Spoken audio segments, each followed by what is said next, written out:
Which heat treatment process is primarily performed after welding to reduce residual stress without significantly changing the mechanical properties of the base metal? Letter A, annealing. Letter B, normalizing. Letter C, PWHT. Letter D, quenching. Letter E, carburizing. So let's discuss the choices here. So annealing softens the material, improves ductility, and refines the grain structure. So if you follow the question there without significantly changing the mechanical properties of the base metal. So annealing does that. So normalizing refines the grain structure and improves uniformity by heating above the electrical temperature followed by air cooling. So these heat treatment process is, for example, after you've heat treated the metal in an oven and you open the oven up, exposing the base metal to the atmosphere. So that's how normalizing is done. So you cool the base metal with air cooling. So it is not primarily performed as a post-weld stress relief treatment. Quenching is where it involves rapid cooling of the metal, which increases hardness mainly via quenching medium water or oil. So that will rapidly cool the metal, thus improving its hardness. You're basically making the metal more brittle. Carburizing is surface hardening process that increases carbon content at the surface. So that is not a relief heat treatment and is unrelated to typical post-weld heat treatment process. So the answer here is letter C, PWHT or post-weld heat treatment.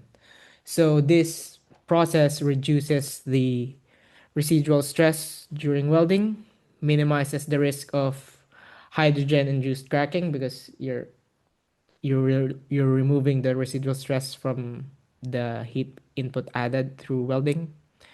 It improved toughness and dimensional stability in some materials. And the holding time or soaking time depends on the material specification and applicable welding code. So the answer here is post-weld heat treatment. It doesn't significantly change the mechanical properties. It just removes those residual stress after the welding process. Which discontinuity is generally considered the most harmful because it can rapidly propagate under service loading? Letter A, porosity. Letter B, slag inclusion. Letter C, crack. Letter D, undercut. Letter E, spatter. So the answer here is letter C, crack. So this is the most harmful discontinuity because it doesn't have any acceptable limits. If you have a crack in the weld, that's an automatic defect. So it is considered as a linear discontinuity, creates severe stress concentration. So if you have a stress concentration, you'll have that will produce the maximum induced stress on that material. So almost all, or I don't know any welding code that has an acceptable limit for crack, but it is the most welding codes have or doesn't have any acceptable limits for crack, so it rejects. If you have a crack in the weld, that's an automatic rejection. Porosity reduces strength but usually less severe than cracks. Slag inclusion for stick welding or other process can reduce strength but is generally less critical. So these have an acceptable limit depending on the code. So undercut can be acceptable within code limits, and spatter is just merely aesthetic. So yeah, it'll you'll get away most of the time with the spatter. So the answer there is letter C, correct. Which electrode classification is used for carbon steel? SMAW. Letter A, ER70S6. Letter B, E7018. Letter C, E308L. Letter D, ER4043. Letter E316L. So the keywords on this question is carbon steel and SMAW. So which of the following in the choices below corresponds to an electrode classification for carbon steel and stick welding? So if you see S here, that is solid wire. So that is used for gas metal arc welding or MIG and TIG. E308L and E316L is for stainless steel, so that's not carbon steel electrode. The 4043 or 40 series is for aluminum filler wire, so that's not carbon steel. So the answer here is E7018, letter B. That is letter B. Should be letter B. So this is a stick welding low hydrogen electrode because of the last digit there and one of the most common structural electrodes. Answer is letter B.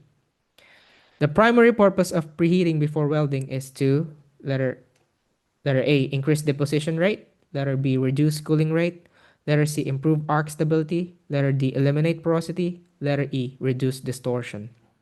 So let's go through the choices here. So what is the primary purpose of preheating there? So increase deposition rate. So preheat doesn't affect the deposition rate.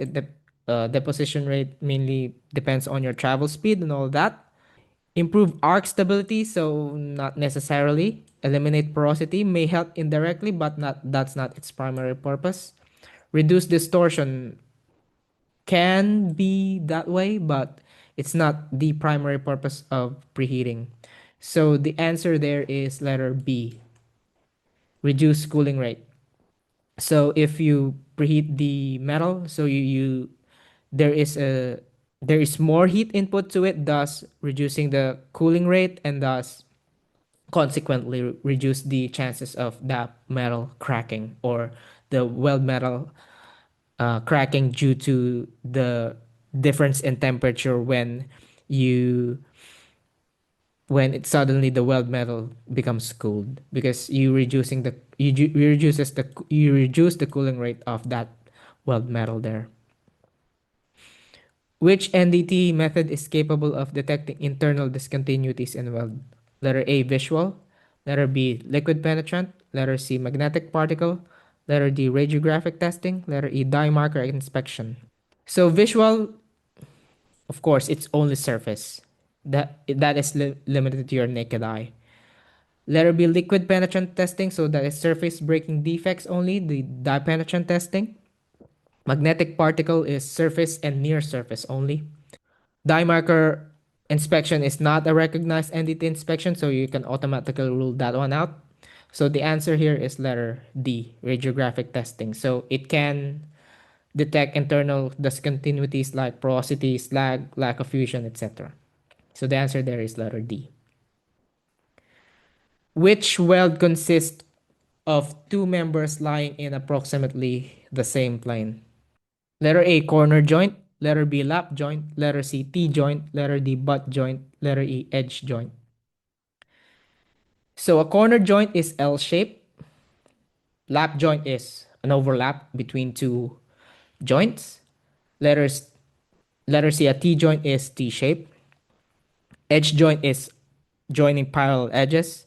So a butt joint is same plane joined edge to edge. So the answer there is letter D, butt joint. By the way, I just want to take a break from the video and remind you of the free Udemy course that I've put in the description down below. So it composes of CWI Part A lectures, the introduction for welding inspectors. So you can check out the description below for that free Udemy course. Now back to the video.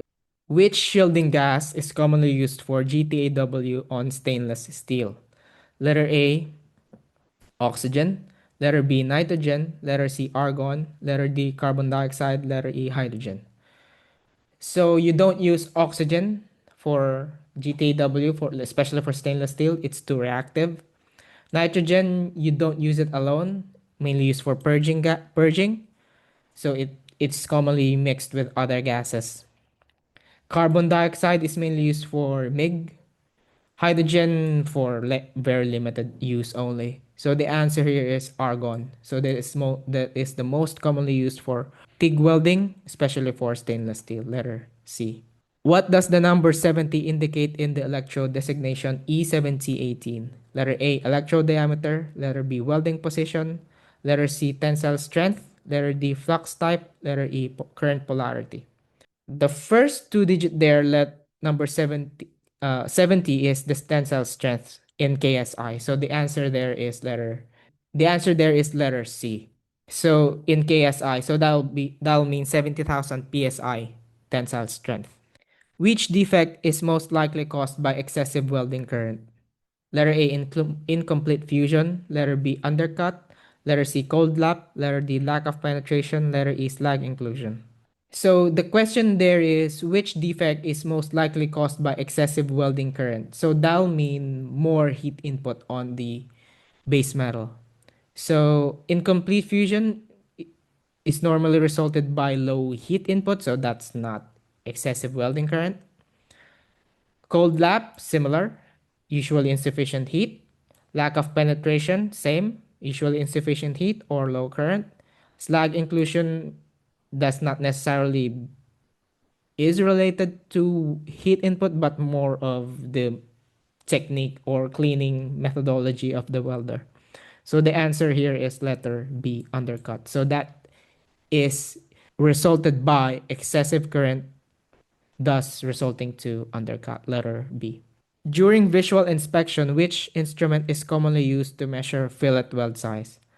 Letter A, micrometer. Letter B, dial indicator. Letter C, fillet weld gauge. Letter D, feeler gauge. Letter E, caliper. So let's go through the choices here. So which is commonly used to measure fillet weld size? Letter A, not intended for weld sizing. Dial indicator is usually measured for displacement. Letter D, feeler gauge measures gaps. Letter E is not a standard for weld gauge. So the answer here is letter C, designed for fillet weld measurement.